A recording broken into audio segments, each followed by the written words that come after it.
Good morning, it's James. I do hope and pray this message finds you and your loved ones peaceful, thriving well. Thank you for your time. Thank you for your energy. I'm so deeply grateful to lay eyes on you today. Thank you for showing up. Today is going to be a lot of fun. We're going to talk about the power of love. And I think we look around the world today right now, many of us, and I am right there with you if you are asking this question, oh my goodness, does love still win? So I want to share with you, absolutely, love still does win. Before I begin, I want to share with you a quote from the philosopher and the wonderful teacher, Teilhard de Chardin, who once said, "Someday, after mastering the winds, the waves, the tides, and gravity, we shall harness for God the energy and the power of love. And then, for a second time in the history of the world, we will have discovered fire." Just let that marinate in your heart for just a few moments and get God bumps all over your body. So the power of love is real. Science tells us that, but sometimes, we just know spiritually that it wakes us up to the power of what it is when we witness love, when we circulate love, when we go out in the world and we absolutely see that we can be a beneficial presence on the planet by seeing others and circulating with others love.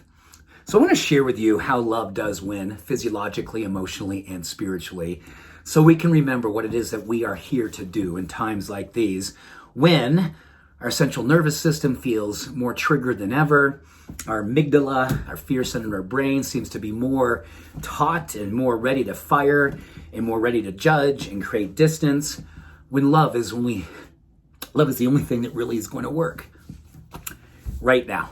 So here we go. Number one, love. When we circulate love, we're feeling love, being love.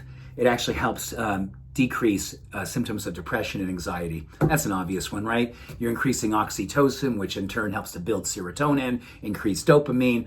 All the goodness of that neurochemistry is supported by being in love.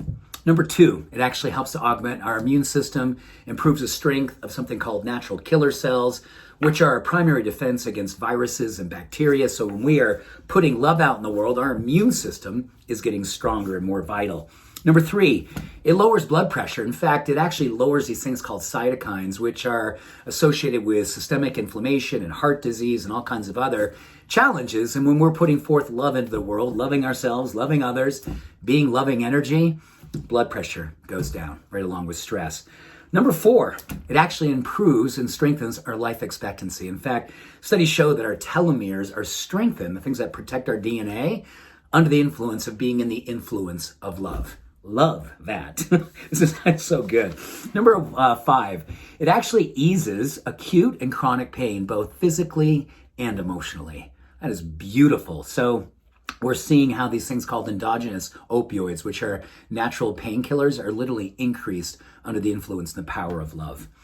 Number six, higher levels of serotonin, dopamine, and oxytocin. We spoke about that. So happiness, motivation, confidence, willingness to move forward in our life in spite of what's happening out in the world. And then oxytocin, which is the number one chemical compound that we create to build trust. And isn't trust right now one of the things that is really absolutely, oh my gosh, it's a bridge builder. And we need to be the ones who are not afraid to build the bridges, helping to close the distance between us and others.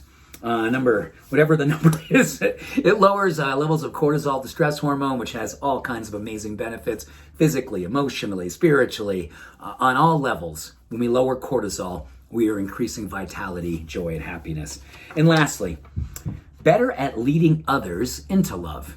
In fact, what we know is that when we are in the presence and circulating and cultivating love, we literally are circulating hope for others, like an invitation, physically, emotionally, spiritually, for others who lay eyes on us. When we're being in that space of grace, people want to emulate, people want to follow, because it's contagious.